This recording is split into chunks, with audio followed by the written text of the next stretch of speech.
Today, we'll look at Elon Musk's Neuralink brain implant startup and what it implies for the future of the planet. Is it just a Fitbit in your skull, or is it a treatment for blindness, paralysis, deafness, and mental illness? Let's take a look at where this new generation of technology is taking us, some practical ramifications, and how you might make a business out of brain implants. First and foremost, I am not a medical expert.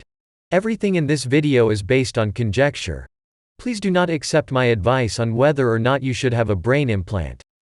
Hello, and welcome to the future of Tesla, where we'll keep you up to date on all things Tesla, SpaceX, and Elon Musk. So, of all the businesses Elon Musk is involved with, Neuralink is by far the most esoteric and difficult to comprehend. The Neuralink is a very specialist category of technology called brain-computer interface, or BCI for short, and there have been a lot of promises and hypotheses made on what this kind of gadget could do, but we haven't seen it do anything in real life yet. It's not exactly cutting-edge technology. Scientists have been implanting probes into people's brains for decades. What distinguishes Neuralink from the rest of the BCI business at the moment is that they are developing a product with broad appeal. The gadget is being marketed as something that everyone wants. Not just those with disabilities or injuries, which is noteworthy given that a Neuralink is an invasive brain-computer interface, meaning it is physically attached to the user's brain. Non-invasive and partially invasive devices are also available on the market, but they don't perform nearly as well. You've definitely seen the non-invasive gadgets, which resemble a strange hat with sensors all over it and can read your brainwaves, but with limited clarity. Imagine you're standing across the street from a rock concert taking place inside an arena. You'd pick up enough of the sound to realize that music was being performed, but you wouldn't be able to identify the tune. Moving to an invasive BCI is like sitting in the front row at a concert. All of the intricacies of the performance are amplified. However, the difficulty with these invasive BCI devices is that they require brain surgery to install, which is, unsurprisingly, a barrier to their adoption. The Neuralink business model is based on their device being implanted by an automated robot surgeon, which would theoretically make the procedure as simple and commonplace as laser eye surgery, allowing them to reach thousands, if not millions, of people. It would be the first ever implantable consumer electronic device, which is why Neuralink is likely to succeed. So, with that in mind, let's look at what this device can accomplish and why you might want to get one. The comparison between Neuralink and laser eye surgery will be brought up frequently, and this is because Neuralink is essentially following the same business model as LASIK. Elon has stated that the cost of a Neuralink installation will eventually be comparable to the cost of a laser eye surgery. Obviously, we're talking about a long time from now.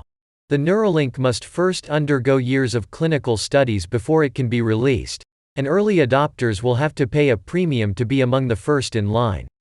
But, if everything goes according to plan, the cost of a Neuralink installation in the United States should be around $5,000. The cost of the device should be relatively low, especially as technology advances over time, and, as Elon points out, it's basically just a smart watch with tiny wire probes, so the hardware cost should be a few $100s. It's not cheap, but it's in a price range that many people could pay if they truly believed it was worth it. Which leads us to the next question. What is this device going to do? This is where things start to get a little problematic, because Elon Musk and his colleagues have been making a lot of claims about what this technology can do. From mending spinal cord injuries to repairing brain disorders like Parkinson's, curing mental illness, and even offering digital immortality, we've heard it all. Following the Neuralink presentation in August, in which many of these claims were made, the MIT Technology Review published an article titled, "Elon Musk's Neuralink is Neuroscience Theater," in which MIT provided a number of reality checks for the Neuralink concept, pointing out that many of these problems may simply be impossible to solve, even with the best technology. For example, if we're going to cure an illness, it's like even if you had a garage full of incredible tools, you'd never be able to fix a car if you don't understand how it works. So, while the Neuralink may be overhyped as the panacea for humanity's woes, it doesn't mean it can't be really valuable.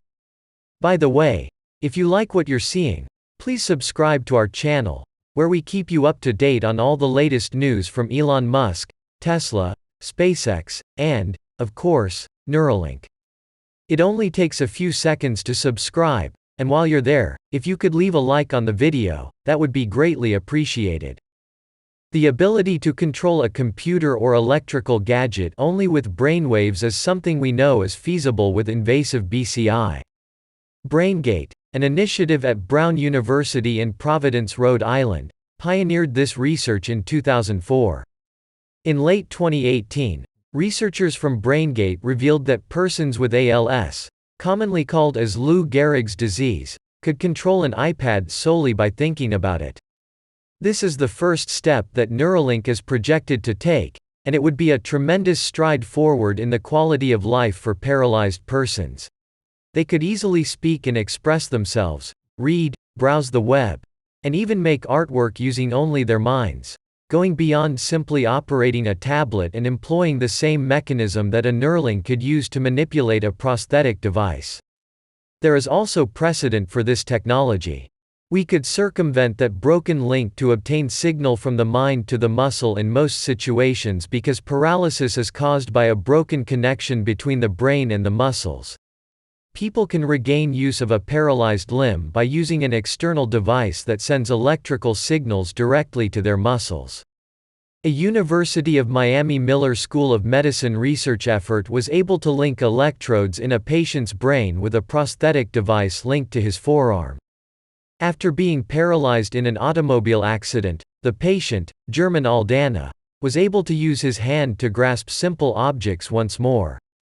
He was able to feed himself as well as write with a pencil. The neural implants give signals to a computer, which interprets them and sends them to the prosthetic, which fires different muscle groups. While Neuralink alone would not be able to cure a paralyzed limb, Neuralink combined with an intramuscular implant might certainly accomplish so in the near future. In the instance of an amputation, neural linkages might convey brain impulses directly into a prosthetic limb, which would operate flawlessly. Consider how, in Star Wars, if someone's hand is hacked off by a lightsaber, they simply slap on a new robot hand and they're good to go. Now, what if we go the other way and feed information from an external source into the neural ink, and then into the brain? Perhaps a digital camera could be used to replace a person's eyes. Perhaps a microphone might take the place of their ears. There are currently patients with disabilities who are willing and prepared to put this theory to the test. These individuals will be the first round of human testing, which Elon hopes to begin this year, in 2021. These trials will look at not only the efficacy of the Neuralink technology, but also the long-term ramifications of leaving these electrode threads implanted in the brain. Physical rejection and corrosion are elements about which no one can be certain. We can only do our best and hope for the best. So, what happens if the Neuralink is proved to be safe and effective after years of clinical trials? This will be a game changer for persons with the limitations we discussed before. They will be able to go to any hospital or clinic that has a Neuralink surgical robot and have the entire surgery completed in a single day. What about the rest of us after there are enough Neuralinks and installation robots to go around, and everyone who truly needs one has had the opportunity to obtain one? In principle, anyone might get a Neuralink implanted and begin communicating directly with their smartphone and computer using just their thoughts. Elon is wanting to go in that direction with this. According to him, we've already become part cyborg due to our use of devices like iPhones and smartwatches. Neuralink would simply increase the bandwidth of that connection by a factor of 10. You wouldn't be limited by your finger dexterity. We'd simply be going straight from mind to device and back again. Imagine virtual reality gaming without the need for a physical controller, and that's where things start to get really interesting. Your gaming character is based entirely on signals from your own thinking. Ready Player One is becoming a reality. Would we even need displays and speakers as a media player if everything could be streamed into our neural link and then straight into the brain? Or, perhaps most importantly, could a Neuralink copy all of the patterns and intricacies that distinguish your brain and then replicate that information in a new location? It's quite strange to consider. However, the fact that Neuralink is already being viewed as more of a consumer electronic than a medical device is one of the reasons why this company will most likely succeed if they can just figure out the logistics side of things. As we previously stated, Neuralink did not invent any new technology, but they have figured out how to package it into a business that can succeed in a capitalist society. Everyone else has failed thus far in this area. We could go back to the 1990s and look at a product called the freehand system, which was an implant that allowed people with a specific type of paralysis to regain arm function. Freehand didn't employ a sensor that was situated higher up on the body, where the muscles were still active, to connect directly to the brain. Most patients had a stimulator implanted in their shoulder that sent impulses through cables into their arms and activated muscles in the hand if they shrugged in a certain way. It wasn't perfect, and the system was a bit clumsy, but it was incredible technology for the 1990s, and if the freehand had been able to keep developing till today, they would have been miles ahead of Neuralink, but that never happened. Despite the fact that the product was perfectly functional, the business terminated the freehand program, leaving hundreds of people with implants in their bodies and no technical assistance. Unfortunately, the reason behind everything boils down to money. Freehand was exceedingly expensive at the time, costing around $60,000 for the gadget and operation, and it was not covered by medical insurance in the United States. As a result, the company only sold a few dozen implants every year, far less than the amount required to make a profit, and once their investors understood there would be no growth or returns, they withdrew. That's why Neuralink has a one-of-a-kind chance here. They're combining a low-cost technique with a multi-purpose device that may be anything from a toy to a life-saving requirement. If all goes according to plan, they might be selling thousands of implants per year, with the potential to rise to millions.